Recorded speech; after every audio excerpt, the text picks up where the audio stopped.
Greetings, everyone. I'm here to talk to you today about Wonder Woman 1984. This is my first movie review on this channel. To give you guys a little bit of background about me as far as it pertains to movie and television, I've always been a big movie guy. I've been into movies since I was a very young child, 6, 7, 8 years old, somewhere in that range. And movies have always been my passion. I got out of watching, I never really watched much TV, which I'm sure is probably surprising to a lot of you right now, but I never really watched much TV growing up. Obviously, I watched cartoons as a kid, but after that, I didn't really get into television too much. I thought a lot of what was on network TV was kind of blah, you know? But after I had back surgery in 2013, I believe, I was bedridden for a couple of months, and I guess that kind of coincides with what is now kind of referred to as the golden age of television. You had The Wire and The Sopranos had already wrapped up on HBO, and HBO was currently in the midst of producing the biggest show in television history, Game of Thrones. So I got into Game of Thrones at that time. I got into Breaking Bad at that time. And I just kind of came to realize that there was such great television on like these premium networks. And you're looking at stuff that's like, you know, for me as somebody who was used to watching movies, right? You know, you get 2 hours of a really good time, or you get 2.5 or an hour and a half, whatever it may be. But you get these television shows, you get these 8, 10, 13 hour long episodes. And to me, it just felt like awesome 13-hour long movies that you got to watch in parts or binge, depending on the case. So that's why I've gotten into television so much. I feel like there's so much great content out there across all of these different services. That it's like there's just so much to really get into. And conversely, now with movies, 2020 has been really slow, obviously, with the pandemic. So that's why this is my first movie review. I've gotten a lot more into television, and the movies have been pretty hard to come by. But I have this ready to talk about. I'm going to talk about Tenet, which I recently saw. I'm going to talk about Soul, which I recently saw, and I have a couple movies on my to-watch list. So I'm going to start filling out the movies playlist in this channel. But for right now, we're going to start with Wonder Woman. So getting right into it, I feel like the first Wonder Woman is the best DCEU movie. Now, when we're talking about DCEU, we're basically talking Man of Steel and forward. This doesn't include the Christopher Nolan Batman movies. We're talking Man of Steel, Batman vs. Superman, Justice League, Aquaman, Wonder Woman. These are the DCEU films. They are all pretty categorically bad. The Wonder Woman movie is considered to be the best one by both myself and a lot of people out there. And it's a really solid film among a bunch of mediocre ones. But because of that, I was looking forward to this one. And, you know, I saw that it had, obviously it had an 80s setting, which was interesting to me. They somehow managed to find a way to have Chris Pine in it again. Spoiler alert, he dies in the first one. So there's that.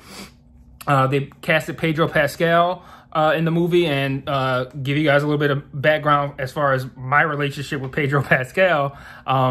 He was my favorite character on Game of Thrones, over Martell, and he is the Mandalorian. So there's a guy who's doing some roles that are very close to my heart. So they got Pedro Pascal on board. Everything seemed cool. Having said that, I feel like this movie had a lot of potential. And when I say had a lot of potential, I'm talking about the first 30, 40 minutes of the movie, really solid. It opens with a sequence that's kind of like Amazonian Ninja Warrior.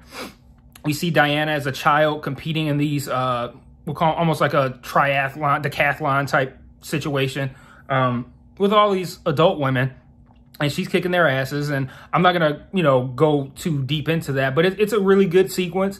It kind of sets the tone for the movie, kind of gives you an idea on what concepts they're going to be touching on going forward. And I thought it was an exciting sequence. And then they head into modern day for the movie, which is obviously 1984. And this movie really goes off the rails. I wanted to like it, I really did, but man, it got really fucking stupid. And that was strange to me, because I thought Patty Jenkins is an excellent director. I thought the first Wonder Woman was not stupid up until, I'd say, the very ending, like the final act. And side note, I feel like the first Wonder Woman is praised a little bit more than it should be, because I think that final act is actually pretty bad. But the first two acts really, really solid, enough to make up for the third one and enough to still make it the best DCEU film. But this one, really dumb. The central premise revolves around an object that essentially grants wishes. And yes, I said that, grants wishes, like a fucking fairy tale. It grants wishes. And this is the concept of the film. Diana uses it to bring back Steve Trevor. Kristen Wiig's character, Cheetah, who any DC fans or Wonder Woman fans are aware of. She uses it to gain Diana's abilities unwittingly. She just wanted to be like Diana as a person, but she gains her abilities, you know, her Wonder Woman abilities for the most part.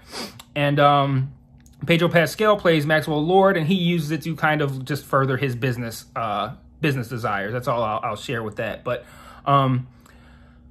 the way they utilize this object to make wishes on, I can't get over make wishes like it's fucking Aladdin or something. But the rules are never really explained.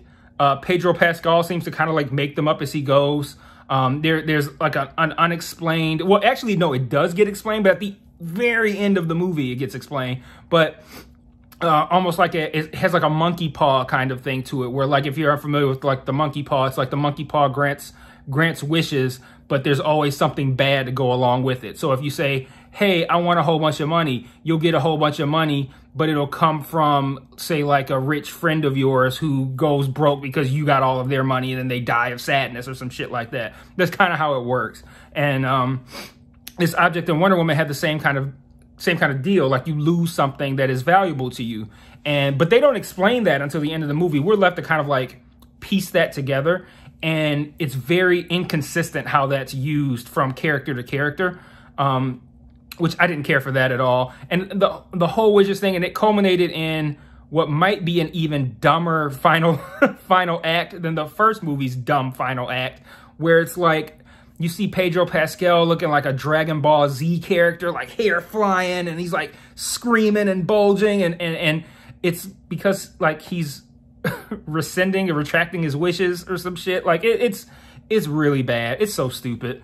But they did a lot of other stupid stuff too, so let me leave it to the wishes.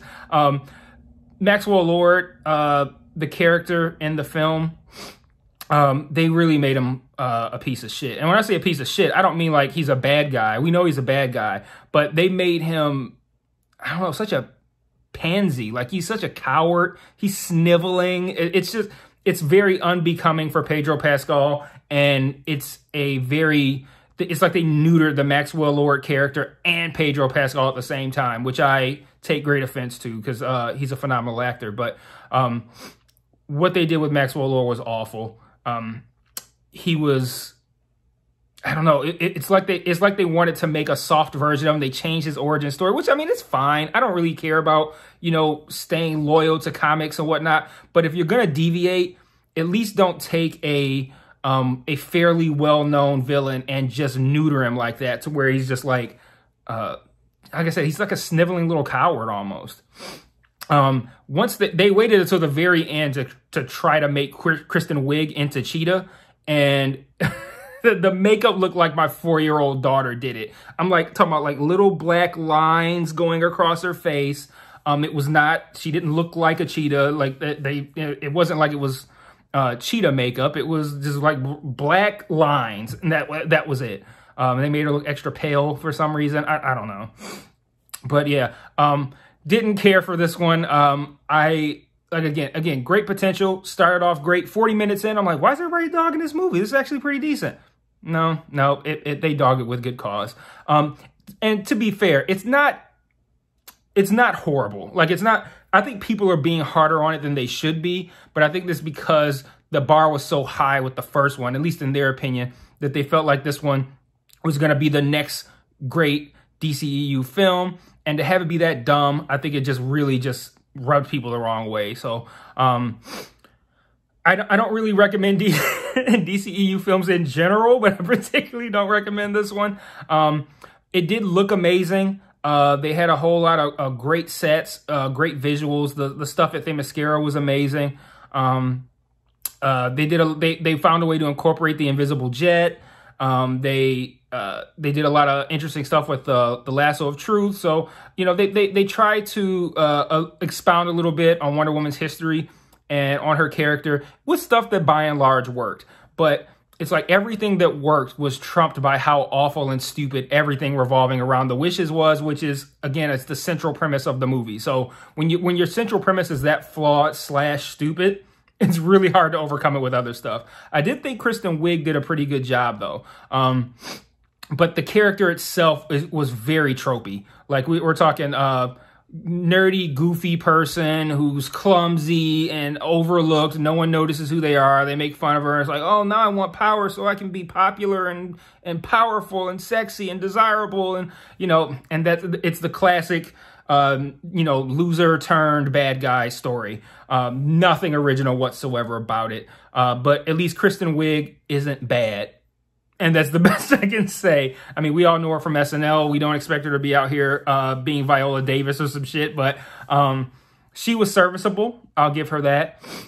But yeah, that's pretty much all I can say good about the film. Like, it's not all that great. It's an excellent popcorn movie. I will say that. If this was something where you saw it in June at the movie theater, you go, you pay your $10, you get your popcorn, you cool, and all you want to do is, you know, watch some action and have a good time, this one's for you. But as far as like the merits of it and how it holds up as a DCEU film, it's not up there. So in my opinion right now, you're kind of sitting at like Wonder Woman, either Shazam or Aquaman, depending on where you fall there. I thought both of them were just okay. But there's a large group of people that really like Aquaman. There's people that feel like Shazam is the best DCEU movie, which I think is a complete fucking joke. But okay, whatever.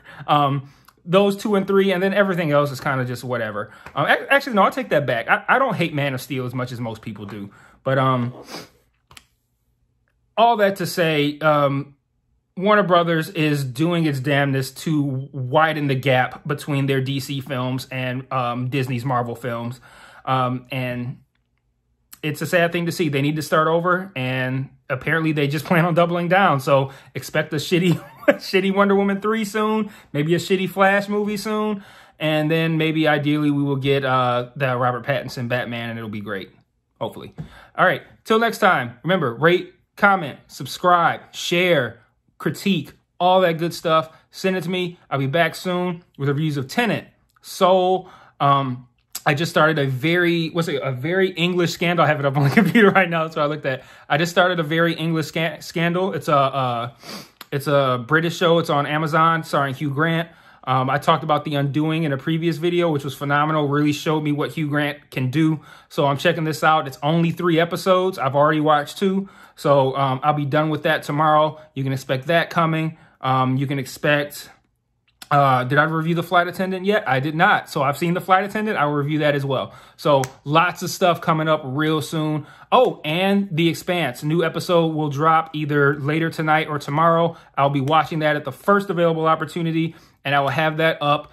I'll have a video review of that up as soon as possible. So like if I watch it, if say Amazon drops a little early, say like 9, 10, 11, 12 o'clock tonight, I'll watch tonight. I'll do the video tomorrow and post it tomorrow.